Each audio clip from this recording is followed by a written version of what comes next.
तो बच्चों कैसे हैं आप सब। मैं उम्मीद करता हूँ आप सब बहुत अच्छे होंगे, बहुत बढ़िया होंगे। तो हम लोग भारतीय संविधान में आज हम लोग जो लेक्चर देखने वाले हैं वो संघीय संसद में आज हम लोग राज्यसभा का लेक्चर देखने वाले हैं बच्चों। राज्यसभा से रिलेटेड जितने भी क्वेश्चन होंगे, जितने भी एस्पेक्ट होंगे, आज हम लोग इसको कवर करेंगे।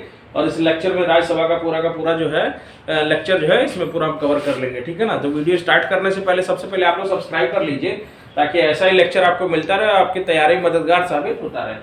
चलिए वीडियो को स्टार्ट करते हैं। तो सबसे पहले जो फर्स्ट पॉइंट हम देखते हैं वो पॉइंट ये है कि भारत की जो संसद है वो संसद राष्ट्रपति, राज्यसभा, लोकसभा से मिलकर बनती है। और ये किस अनुच्छेद में दिया गया है? अनुच्छेद 79 में दिया गया है, ठीक है ना। अनुच्छेद 79 में जो है इसकी बात बोली गई है कि इन तीनों से मिलकर जो है राष्ट्रपति, राज्यसभा, लोकसभा से मिलकर जो है हमारी संसद जो है वो बनती है।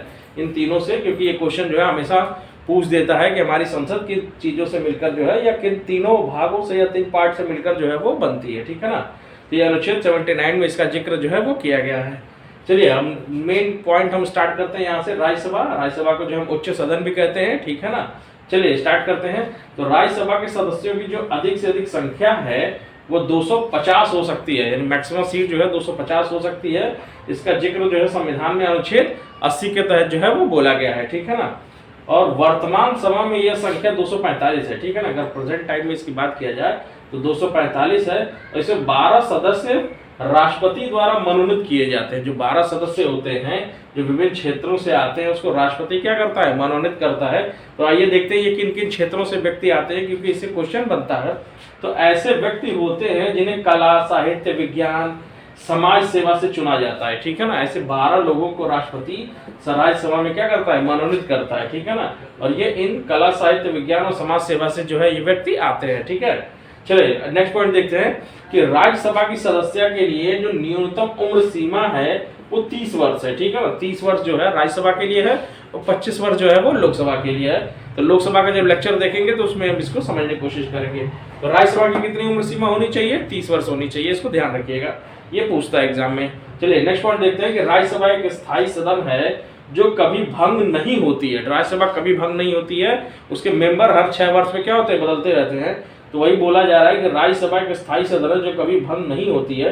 इसके सदस्यों का जो कार्यकाल है वो कितना होता है? 6 वर्ष का होता है, इसको ध्यान रखिएगा। इसके सदस्यों का कार्यकाल 6 वर्ष होता है, लोकसभा के सदस्यों का कार्यकाल 5 वर्ष होता है, ठीक है ना। चलिए नेक्स्ट पॉइंट देखते हैं कि इसके 1/3 सदस्य प्रति 2 वर्ष बाद सेवानिवृत्त हो जाते हैं, ठीक है ना। हर 2 वर्ष बाद जो है वो सेवानिवृत्त हो जाते हैं, रिटायर हो जाते हैं। और इसकी जिक्र जो है भारतीय संविधान में किसमें किया गया है? अनुच्छेद 83(1) में किया गया है। इसकी जो चर्चा है वो अनुच्छेद 83(1) में इस बात का जिक्र जो है वो किया गया है, ठीक है। चलिए और राज्यसभा का सभापति के बारे में देखते हैं, समझ लेते हैं, इसमें क्वेश्चन आता ही आता है।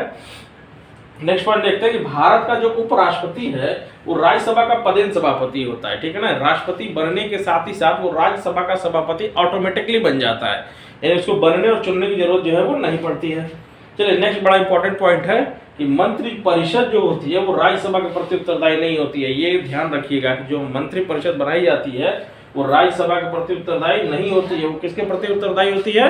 लोकसभा के प्रति उत्तरदायी होती है, इसको ध्यान रखिएगा, ठीक है ना। चलिए अब यहाँ से नेक्स्ट पॉइंट देखते हैं कि अनुच्छेद 249 के अनुसार यदि राज्यसभा उपस्थित तथा मत देने वाले सदस्यों के 2/3 बहुमत से, ठीक है ना, 2/3 बहुमत से यह प्रस्ताव पारित करे या घोषित करती है कि राज्य सूची में, ठीक है ना, राज्य सूची में उल्लेखित कोई विषय राष्ट्रीय महत्व का है तो संसद उस विषय पे क्या कर सकती है? कानून बना सकती है। लेकिन इसमें एक नियम है बच्चों कि वह कानून क्या होगा? अस्थायी कानून होगा, ठीक है ना।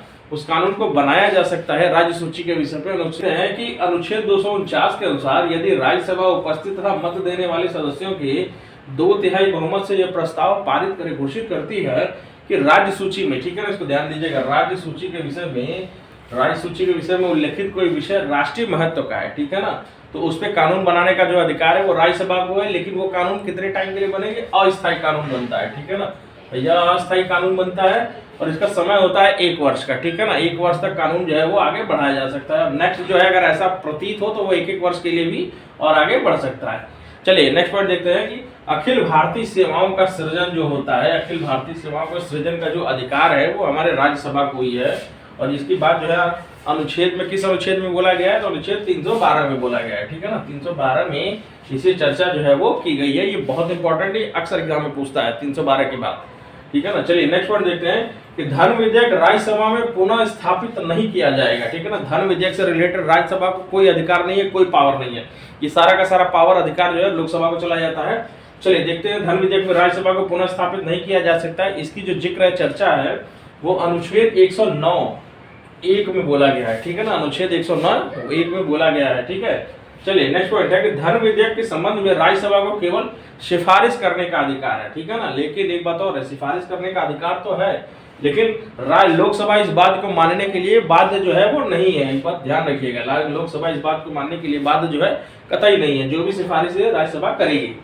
नेक्स्ट पॉइंट देखते हैं कि राज्यसभा को 14 दिन का समय मिलता है, ठीक है ना। 14 दिन का समय जो है लोकसभा इसको देती है, और इस 14 दिन में राज्यसभा धन विधेयक को न ही अस्वीकार कर सकती है और न ही कोई इसमें क्या कर सकती है, संशोधन कर सकती है। माने धन विधेयक के मामले में राज्यसभा पूरी तरह से अधिकारहीन है, ठीक है ना।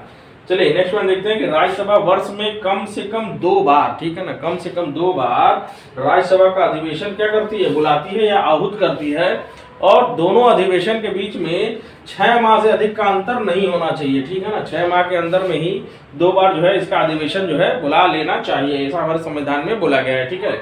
चलिए नेक्स्ट पॉइंट है कि राज्यसभा का पहली बार जो गठन है वो 3 अप्रैल 1952 को किया गया। 3 अप्रैल 1952 को किया गया इसका गठन, और इसकी पहली जो बैठक है वो 13 मई 1952 को की गई थी। ये डेट हमेशा याद रखिएगा, गठन जो है 3 अप्रैल 1952 को, और इसकी बैठक जो है वो 13 मई 1952 को की गई थी। डेट के रूप में दे देगा मिलाने के लिए, पूछने के लिए, ठीक है ना। तो बच्चों सारे के सारे क्वेश्चन जो है सारे इंपॉर्टेंट है, एग्जाम में आता ही आता है, तो आप इसको ध्यान से देख लीजिएगा। राज्यसभा से रिलेटेड सारा का सारा लेक्चर यही समाप्त होता है। तो जाने से पहले चैनल को सब्सक्राइब करिए, वीडियो को लाइक करिए, शेयर करिए। धन्यवाद देखने के लिए, और नेक्स्ट लेक्चर में हम लोकसभा पूरा का पूरा कवर करेंगे। धन्यवाद।